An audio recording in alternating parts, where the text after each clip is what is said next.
mabait at masayahin. Sa piling ng pamilya'y laging may awitin.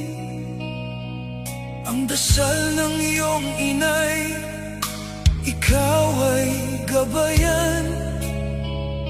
At ang pangarap ng ama mo'y iyong makamtan. Ngunit habang ikaw ay unti-unting lumalaki, mga maling barkada'y siyang naging katabi.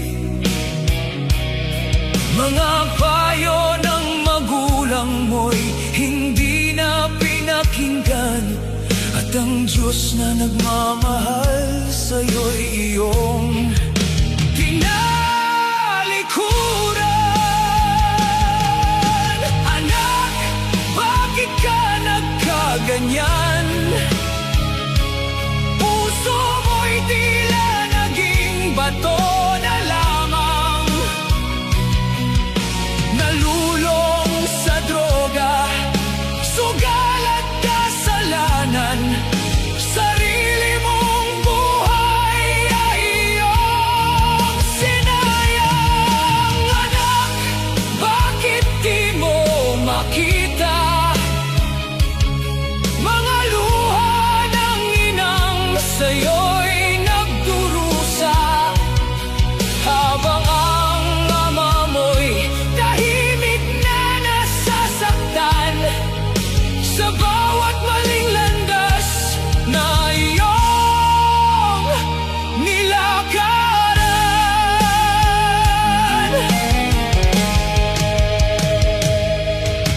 Lumipas ang mga taon sa bisyo at dilim.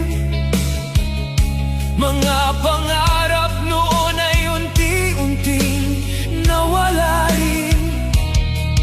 Kaibigan mong kasama sa bawat kalokohan, isa-isa ring iniwan ka sa kahirapan. Sa gitna ng gabi, habang ika'y nag-iisa, narinig mo ang konsensya mong matagal nang nawawala, at naalala mo ang Diyos na iyong tinaligdan, na noon pa man ay naghihintay sa iyong balikan. Anak, bakit ka nagkaganyan?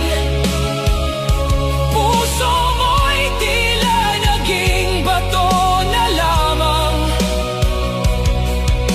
nalulong sa droga, sugal at kasalanan. Sarili mong buhay ay iyong sinayang. Anak, bakit di mo makita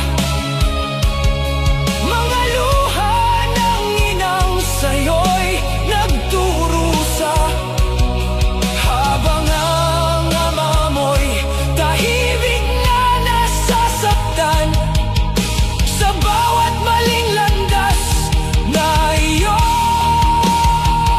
nilakaran. Isang araw ay umuwi kang luhaan, pagod na pagod sa mundong walang tunay na kaibigan.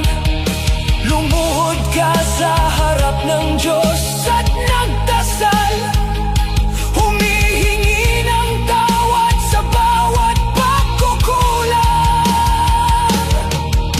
Niyakap ka ng iyong ina ng mahigpit,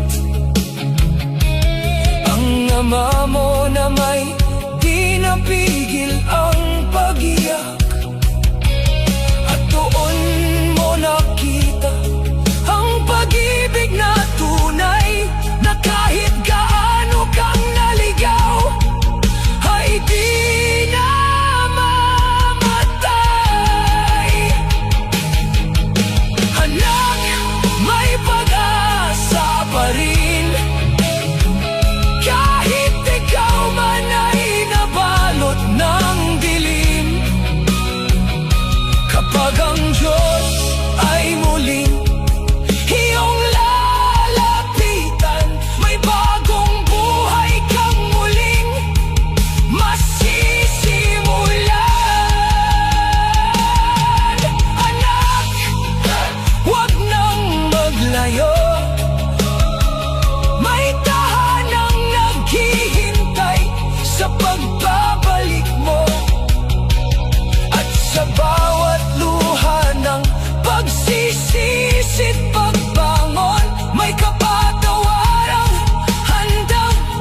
bumangon sa tulong